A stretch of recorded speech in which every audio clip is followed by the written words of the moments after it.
ఎన్నో నేర్పిస్తున్నాడు. మత్తుమందులు నేర్పిస్తున్నాడు. ఏమండి? మత్తుగా తాగమంటున్నాడు, మత్తుగా తినమంటున్నాడు, మత్తుగా పాపాలు చేసుకొని బ్రతుకంటున్నాడు.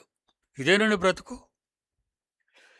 అందుకే 60-70 ఏళ్ళు బ్రతకవలసినటువంటి ఈరోజు మనుషుల జీవితకాలం 60-70 ఏళ్ళు బ్రతకవలసినటువంటి ఆనాటి జీవితకాలం ఈరోజు మనుషులకు లేదు, ఈరోజు మనకు లేదు.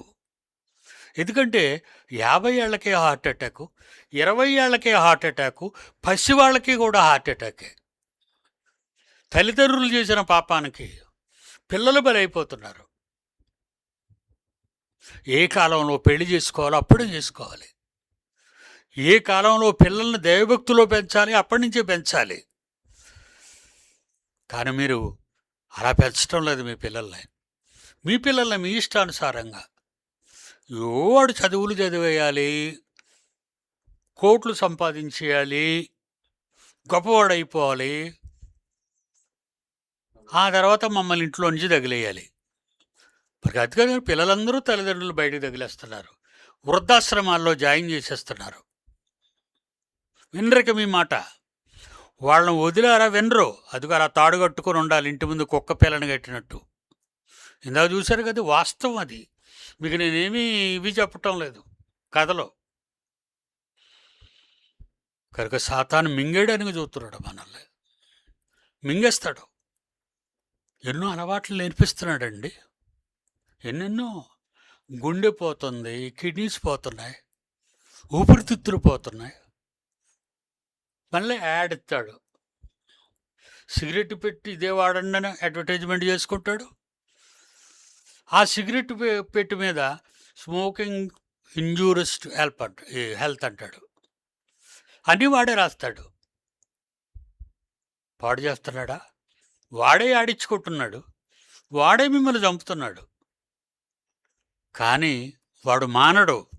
ఈ ప్రపంచంలోని మనుషులందరూ లాభాల కోసం జనాలు చంపుతున్నారు. ఒక రాజకీయ నాయకుడు వచ్చి వేల మంది ప్రజలను చంపుతున్నాడు. ఒక మత్తుమంది వచ్చి లక్షల మందిని మరణానికి తీసుకువెళ్తున్నాడు. దీనివల్ల ఎన్నో వైరస్సులు పుడుతున్నాయి.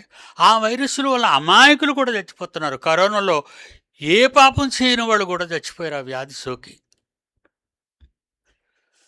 భద్రోసమండి 18వ వచనం చూద్దాం. 28 యెషయా గ్రంథం 18.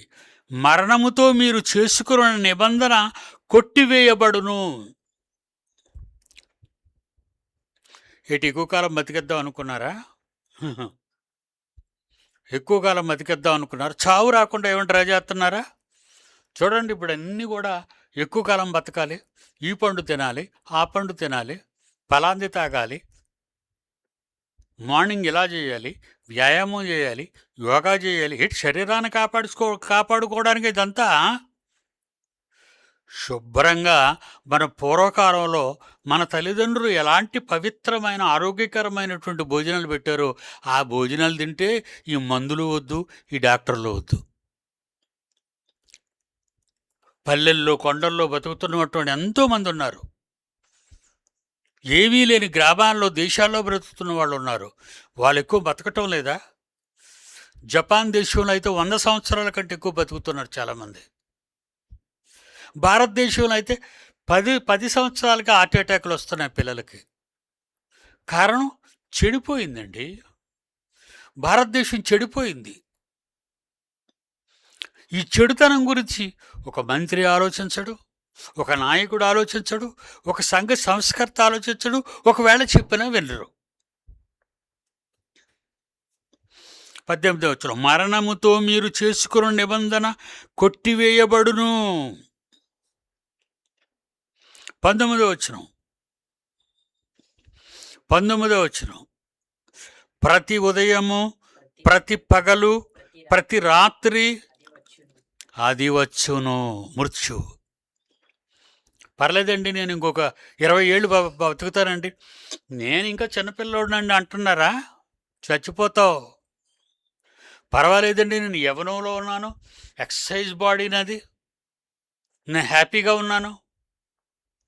అని బాక్సింగ్ నేర్చుకుంటున్నాడు ఒకడు, తన్నుకోవడం నేర్చుకున్నాడు ఒకడు, కొట్టుకోవడం నేర్చుకున్నాడు ఒకడు.